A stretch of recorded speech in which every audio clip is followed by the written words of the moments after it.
You talked about the trajectory of a horse's career. What would it mean for Tiz the Law to have a good Derby result, with his first crop here? It has already changed the trajectory of his career. I mean, he had a massive first year with his first group of 2-year-olds on both surfaces, which was something that we were also quite surprised to see and welcomed that a lot. But it would be something akin to what happened with Uncle Mo's trajectory, really. I mean, Uncle Mo, as I said, his stud fee, he was always a popular horse. He was always, but his stud fee, tripled after Nyquist won the Breeders' Cup Juvenile and went on to win the Kentucky Derby. So it would be a massive achievement for any horse to get a Kentucky Derby winner or placer in his first crop. I mean, that would. Well, following up on that with Tiztastic, put in perspective, a horse that wins $1 million race on grass at 2 and then $1 million race on dirt at 3 before it's even April. And plus you all own half of them. I mean, let's not forget Tiztastic won twice in that meeting at Kentucky Downs last year. I mean, he's a hard-knocking horse. He really is. He's a horse that seems to thrive in his racing. He's not the flashiest worker in the world, but when game day comes, he's a very impressive horse.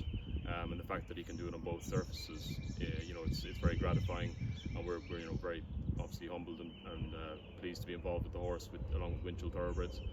Steve Asmussen has done a wonderful job with him, and hopefully he'll keep improving slightly as he always has to run well on the first Saturday in May.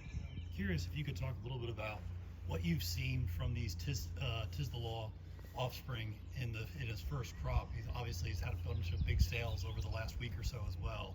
And so what is it about them physically, mentally, that have really made them stand out in the sales and now on the track as well? Yeah, and you're referring to his stellar results at the OBS April sale last week, where he was represented by $3 million horses or $1 million+ horses.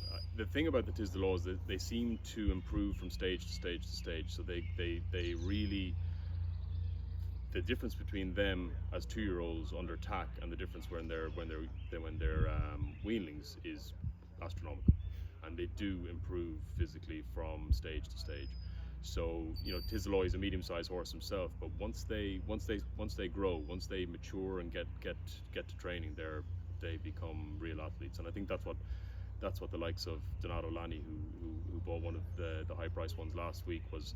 I think that he's on record as saying that they really are, when they get towards the starting gate, they are stellar horses, and hopefully that will continue.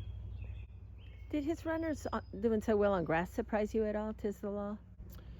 A little bit, yeah. I mean, Constitution his sire Constitution does get quite a lot of good runners on turf, but again, I mean, Tiz the Law himself was, had it not been for a certain authentic, he was probably a Kentucky Derby winner himself. He obviously won the Belmont that year in COVID when it was the first leg of the Triple Crown, a shortened Belmont.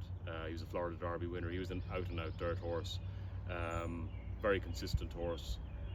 We imagined he would be an All-American dirt stallion, and I think in many ways he probably still is, but he's got also that extra bonus of being able to get top-notch turf runners as well.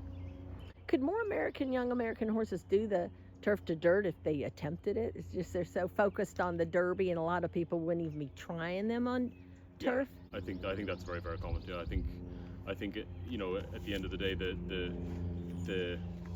the marquee races in this country have always been on dirt and will continue to be on dirt. So that's always at the forefront of every trainer and every owner's mind when you're wanting to win a bluegrass or a Florida Derby or get on that Triple Crown trail. And later on, when if invariably those plans don't pan out, then turf obviously does become a great option.